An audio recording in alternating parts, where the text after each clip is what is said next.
Interview. À l'heure où beaucoup de personnes reprochent aux chaînes de forcer sur le rouge des cartes météo pour jouer le sensationnalisme, Evelyne Delia tient à mettre les choses au clair. Pour la chef de service météo de TF1 et LCI, il n'y a aucune exagération et les couleurs sont choisies en fonction de moyennes de température. Depuis plus de 30 ans, Evelyne Delia fait presque la pluie et le beau temps sur TF1. Passionnée de météo, la présentatrice aime dire aux téléspectateurs s'ils pourront profiter d'un beau ciel bleu et d'un grand soleil ou s'ils devront plutôt prévoir de sortir chaussettes et gros pulls.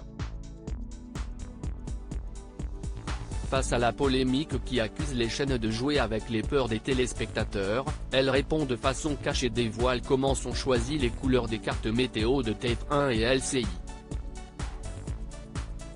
Evelyne Delia, à TF1, on utilise les mêmes couleurs pour les cartes météo depuis 2002 Télé Loisirs, de plus en plus de personnes accusent les chaînes de forcer sur la couleur rouge des cartes météo.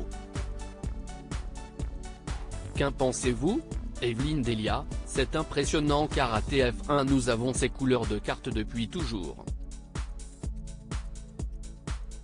Je vous garantis que si on prend les couleurs depuis 2002, on n'a rien changé. Pouvez-vous expliquer comment les couleurs des cartes sont choisies ? Pour faire très simple, nous travaillons avec Météo France qui nous donne pour une liste de villes les températures minimales et maximales pour le lendemain. Ces températures sont comparées aux moyennes de saison. Ces moyennes étant elles-mêmes calculées sur une période de 30 ans, actuellement sur la période de 1991 à 2020. De combien de couleurs disposez-vous pour la carte météo ? Nous avons 9 couleurs qui se répartissent de la manière suivante, 4 bleus, 3 beige et 2 plus rougeâtres.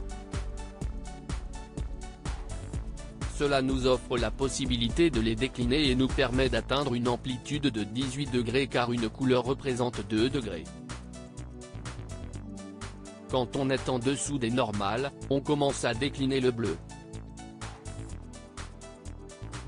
Et pour les températures supérieures à la moyenne, plus il fera chaud, plus on va passer du beige au rougeâtre. On pourrait donc imaginer qu'une température de 50 degrés se retrouve en beige ou en bleu. Oui, si la moyenne des 30 années d'avant était de 50 degrés. D'ailleurs, il est évident qu'il y a quelques années la moyenne des températures était beaucoup plus basse, donc un 22 degrés pouvait être en beige alors qu'un 2023 il serait en bleu. Evelyne Delia sur la hausse des températures et le réchauffement climatique, en août 2050, il pourrait y avoir 10 degrés de plus en Bretagne. Comprenez-vous néanmoins que cela perturbe les téléspectateurs ? Avec les températures particulièrement fraîches de ces derniers jours, les cartes étaient souvent très bleues. Ce qui prouve que l'on n'exagère pas les couleurs, bien au contraire. En revanche, l'année dernière, avec une couleur rouge et 40 degrés atteints en Bretagne, les téléspectateurs ont bien pris conscience d'une situation jamais vécue auparavant. Comment envisagez-vous l'avenir ? En 2014, l'Organisation météorologique mondiale m'avait demandé de faire des prévisions pour 2050. À l'époque, Météo France m'avait annoncé 40 degrés à Paris et cela m'avait paru hallucinant.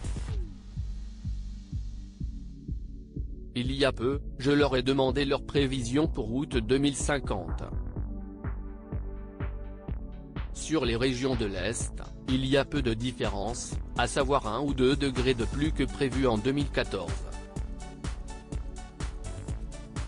Dans le centre de la France, la hausse serait de 4 à 5 degrés. Et sur le nord-ouest et notamment sur la Bretagne, il y aurait 10 degrés de plus.